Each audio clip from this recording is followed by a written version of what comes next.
Good afternoon and welcome, good day to Marriage Encounter. We're delighted to be with you on the airways of Second Advent Radio. And for those of you who are joining on our Facebook or on YouTube, we are delighted that you are with us. We trust that for the next few minutes, as we discuss issues relating to boundaries in marriage, that you will find the information we present meaningful and satisfying. With me, Dr. Greene, is Dr. Braithwaite. Dr. Braithwaite, welcome.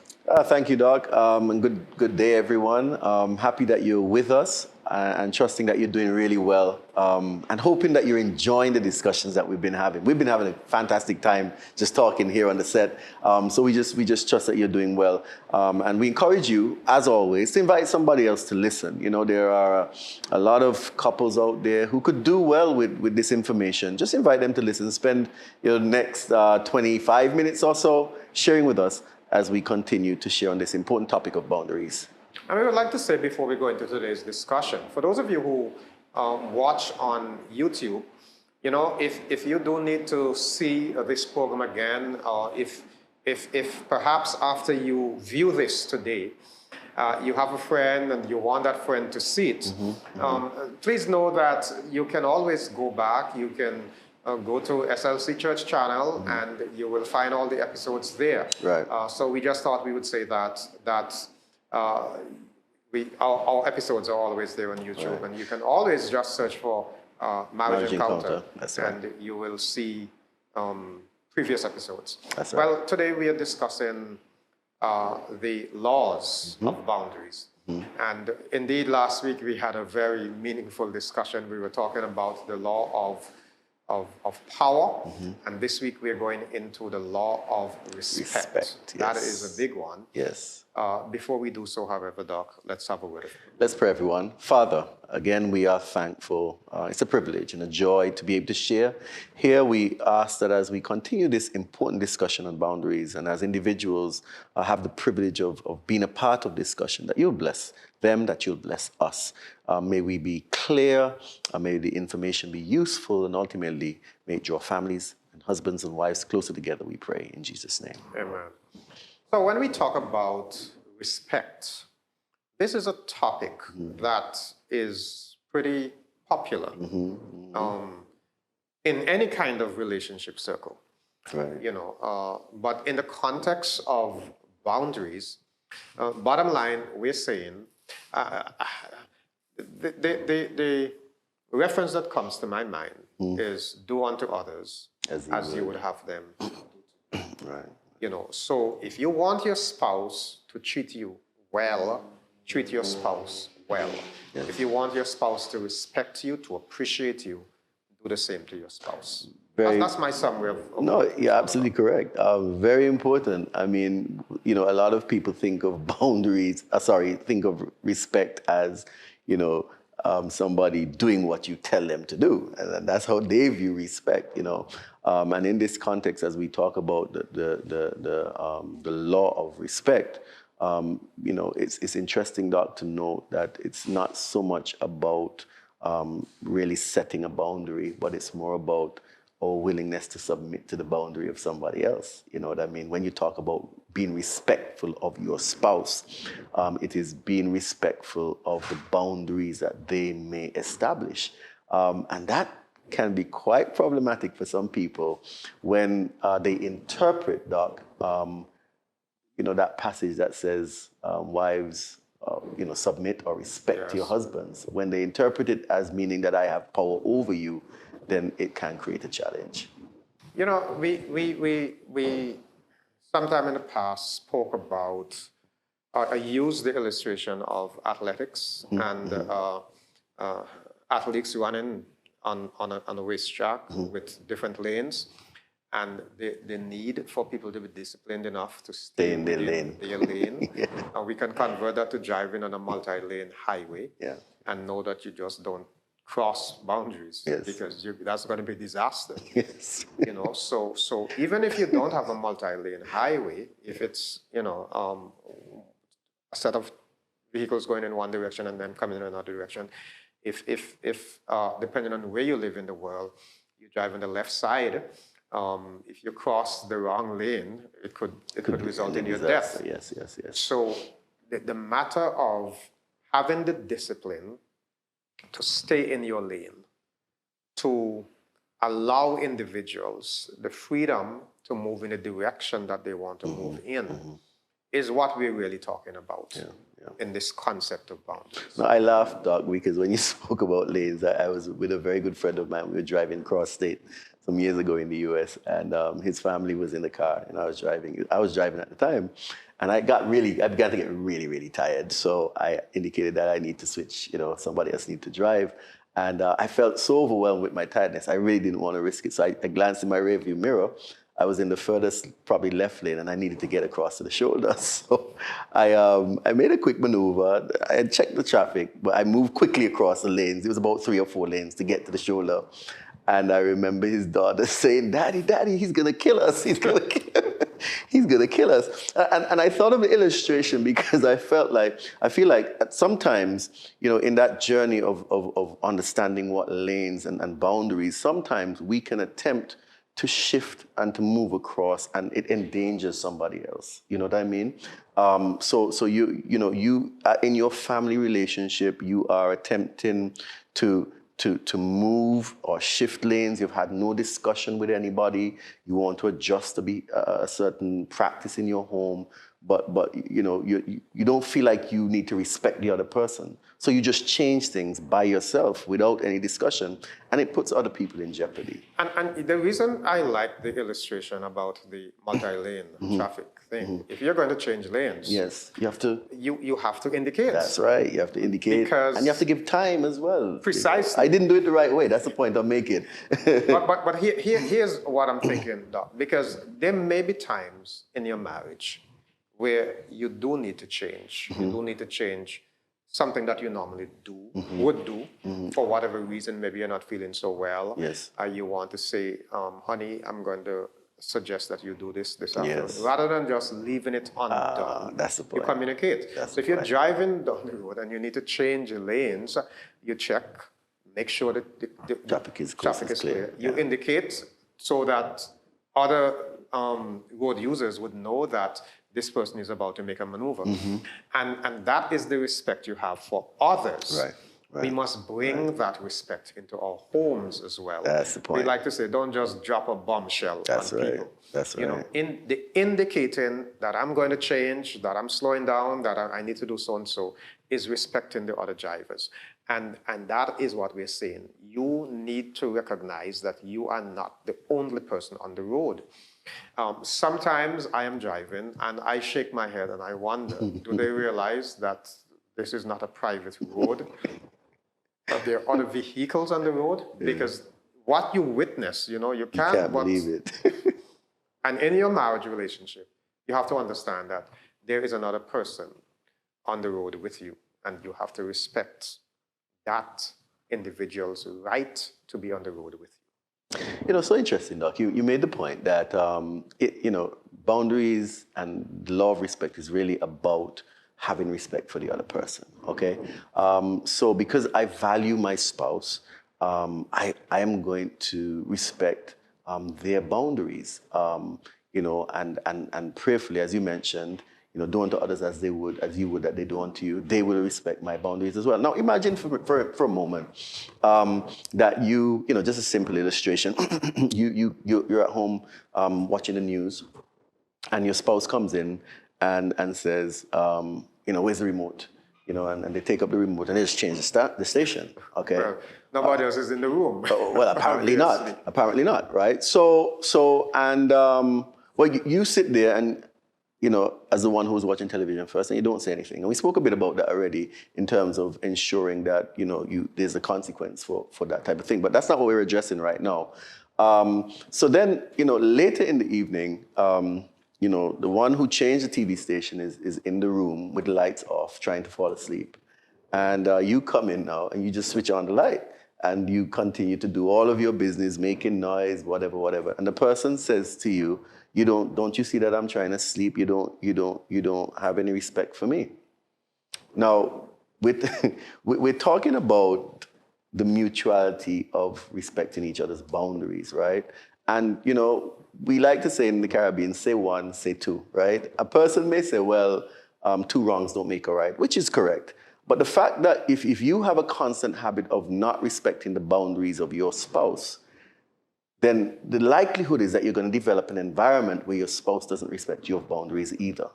And you're going to have a torrid time in your relationship because there is just general disrespect for boundaries. Well, let's look at the effect of this, Doc. Because if I'm sitting there watching television, I'm into this, whatever it is. Let's say it's a documentary, and or it could be, for some of you, it could be football, sports. The guy is just about to score a goal. I mean, at a very tense moment in the match, and your spouse comes in and just picks up the remote and switches, and then the effect of that is, now, depending on who you are, you may get upset, you may react, but let's just assume you don't, because you don't want to create a scene. But there is a certain level of communication that just took place there. Now, what your spouse was really communicating is that, I don't really care what you're doing. Right. My needs come before your needs. And so that is a belittling action. It communicates that you're not so important, you're not so valuable. And the feelings that make you develop now is how things can spiral out of control. Well, if my wife doesn't care about me, the temptation is, why should I care about her? Right. And so one needs to understand that in as much as you may want to watch something, you may have that on your mind coming home, but when you see your spouse there, you can at least say, honey, I really want to see this. Can I, and your spouse may say, sure, no problem. Your spouse may even say, that's what I was searching for, Yeah. But just to go in and take over communicates the idea that you're a servant here. Yep. You don't have status. Yep. What I say goes. Yeah, and that is not good for a relationship. The implications of this are so deep, Doc, because it really speaks to a number of things for the individual who perpetrates the action and for the one who is on the receiving end of the action as well. Because as you mentioned, the one who receives that action could begin to feel as though, maybe I'm not valuable. You understand? Maybe if they don't have good, solid self-esteem, maybe I'm not valuable, or maybe based on where they have come from, they may think of that as acceptable behavior. Again, we're talking about respect, and what we're suggesting to those of you who are listening is that each of us, we deserve respect from our spouses in particular. And when an individual attempts to take away that respect from you, you need to have an established boundary and a way to respond to that says that, I will not sit here and allow you to do that to me. So as we consider the matter of respect, and again, as we look at the whole idea of you wanting your spouse to respect and appreciate you, we're saying you must be prepared to appreciate and respect your spouse likewise.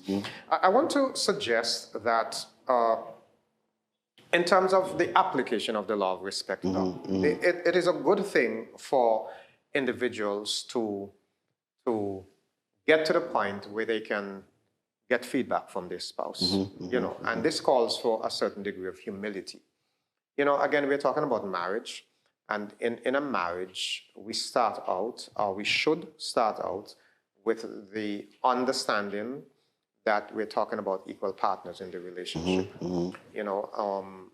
We as Christians believe that the ideal situation is what God intended originally in Eden when he made Adam and Eve.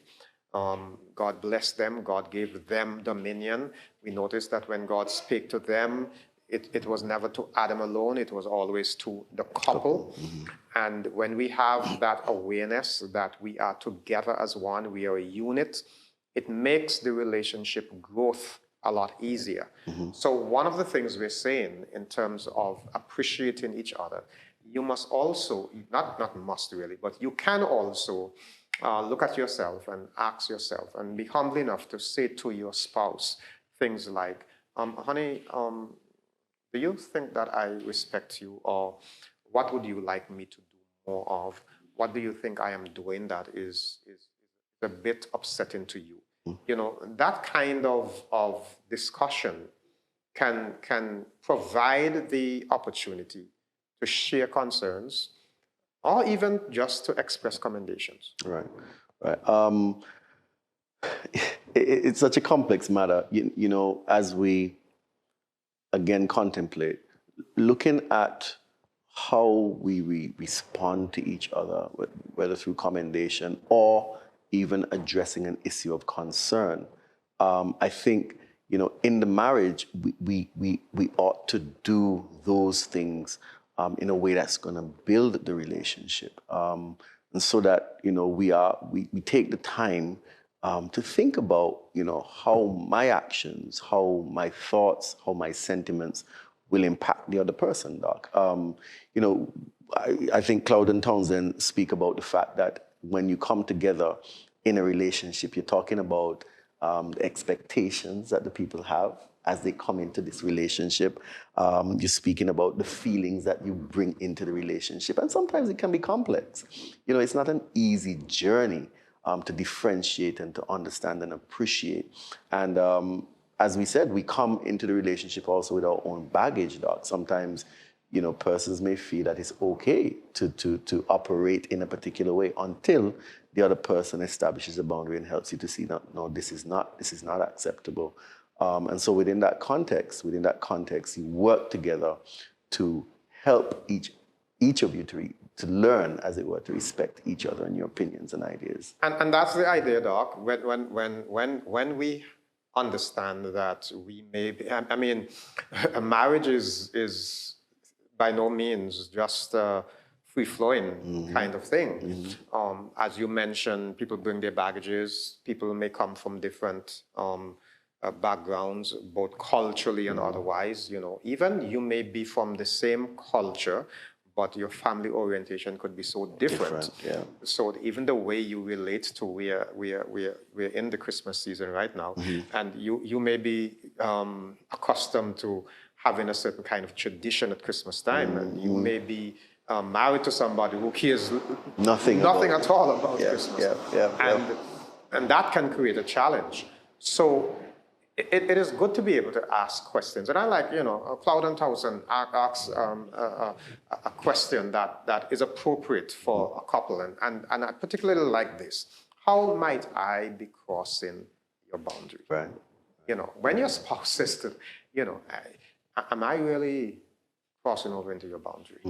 Am I doing something that is upsetting you? Do you think I am exercising too much control over you? Do you feel empowered, or do you feel as though I'm a bully? Now, you have to have a certain sense of security to be able to ask questions like those. Because if you're asking the question and then when your spouse gives you an honest answer, you begin to blame and go again, then that's another challenge. Right. I remember particularly Doctors Willie and Elaine Oliver shared an example of maybe it could be considered as crossing boundaries, but they were in the kitchen preparing some fruits for morning. I think, you know, his wife, Elaine, took up an orange and she was about to prepare the orange. The orange had on, you know, they come with these little stickers on them at times. And he looked over and said to her, you need to take off the sticker. So she you know, I guess she looked at him and she said, well, I mean, I've been doing this for like 40 years now. I mean, there's no need for you to tell me to remove the sticker, you know what I mean? And, you know, it's about boundaries, it's about lanes, it's about, you know, the need to say something to somebody that you really didn't need to say because you just felt that at that moment you needed to, whatever it was. It's an interesting thing, though, because men in particular, and especially if you are perhaps a supervisor at work, you know, you're accustomed to giving orders, you're accustomed to... Right. You tell people what to do.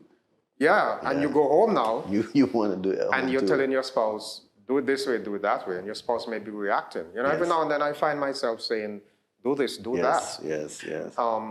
We have to be aware of those tendencies Mm-hmm. and understand that we are not here to control our partners. No, I really want to speak a little bit more on this. We don't have a whole lot of time, but again, in my personal journey, it has really been an aha moment, along that road where you recognize that, as you've said, it's okay for your spouse to do things differently to how you were accustomed to doing it, or how you grew up doing it, or how even you were taught to do it, because it doesn't mean that because you do it that way makes it right. It's sometimes another way of doing the same thing. So whether you are preparing gluten, I was gonna say chicken. Whether you're preparing some protein or you're baking a macaroni pie. I remember as a child, my mom baked. I like macaroni pie. It's maybe not the healthiest thing in the world, but and I learned from my mom to make a white sauce from scratch. So you melt the butter or the fat, whatever it is, the oil, and you put flour in it, and you dissolve the flour, and then you throw milk, and it thickens, and so on. Then you add your cheese and so forth and so on. And that's how I grew up learning how to do it. I have seen some of my colleagues and friends make macaroni from the box. You just boil the macaroni, throw in the powder, you mix it up. And then I've seen people use heavy cream to make the macaroni sauce for the macaroni pie. I mean, none of them is necessarily right or wrong. There are different ways of doing it. You have different textures and tastes coming out of that very thing. But at the end of the day, you get a macaroni pie. You know what I mean? You put it in the oven, it bakes, and you get a macaroni pie. Some people will say to their spouse, you cannot do it that way. I was going to share the vegan version, but the vegan version, yeah. But it's interesting, Doc, because I heard a story, and I don't know that I'm very good at repeating stories, but it was a good illustration because these folks, I believe, they may have been missionaries or something, but they went someplace and in this particular place, the lady was frying fish and noticed that they cut it in half, so on. And I remember this one, yeah. One person asked, he said, well, why do you cut the fish in half before you fry it? She said, well, that's how my mother always did it. Right. And she decided, but interesting, let me go and ask my mother. Yeah. And the mother said, well, that's how my grandmother always did it. Yes. So I did it. Yeah. And so when they got to the grandmother, thankfully she was still alive, and say, why do you always cut the fish in half? She said, well, because the pan was too small to hold the whole fish, Right. Exactly. So doing it a certain way doesn't make it right. And I think that's the point you're making. That's the point. Different persons may have different approaches. Different ways. And ultimately, we bring it back down to love, respect. It's about respecting people for their differences. You're married to somebody, they're different from you. Appreciate it. It's the beauty of, I think that is the beauty of two becoming one, Doc. Because in that same home, I use, whether we want to use the vegan version or not, at the end of the day, maybe you've learned another way to do the same thing. And you can expand your whole range of food. Yes. Again, it's so interesting when you realize. I remember one time I was working on a church building. I was pastor when we were building a church, and somebody was telling me that one of their delicacies in that particular country, I wouldn't call it country, was cooking sugar apples. And I almost fell off the scaffolding. I said, how crazy is this? Yeah, You're going to cook sugar apples? Yeah, I've never heard that. That's madness. But I've come to realize that there's so many different ways of doing things that can be really fascinating. And rather than laughing at somebody because they say that is what they do, you may want to, let me try it. Right. And see. It may just become your favorite. Well, my good friend, as we come to a close, in our men's week, which is recently gone by, he was in Antigua some years ago. And one of the, we were providing, we took him somewhere to get some breakfast, I think it was. And of course, one of Antigua's specialties is cassie, right? Yes. Cassie. and he nearly had a fit. In Trinidad, Maybe we should just explain that's cactus we're talking cactus, about. right, Cassie cactus. Special kind of cactus. Yes. He nearly had a fit. He said in his country, you don't eat that, right? Mm-hmm. And as a matter of fact, in that country, they call it ratchet. Oh, and as you know, people use it to wash their hair, mm-hmm. right? They do not eat it. So, and I mean, can you imagine? Just imagine with me, a young couple, and this wife prepares this stuff for her husband. He's trying to poison me. Are you trying to kill me? Yeah. Don't cook that in this house, you understand? And that can become a big issue because he might think, you know, he may be so adamant that that thing is not to be eaten, that he doesn't even want it in his house. and that's the idea about trusting mm-hmm. and about sharing, mm-hmm. about respecting each other, mm-hmm. about understanding that your way is not the only way. Not the only way. Well, unfortunately, that's all the time we have. If you have a question or comment, please feel free to write in the chat or email marriageencounter@slcadventist.org. Yeah. That's all the time for now, Doc. Final words? Well, as we think about respect, recognize it as you respecting the boundaries of your spouse.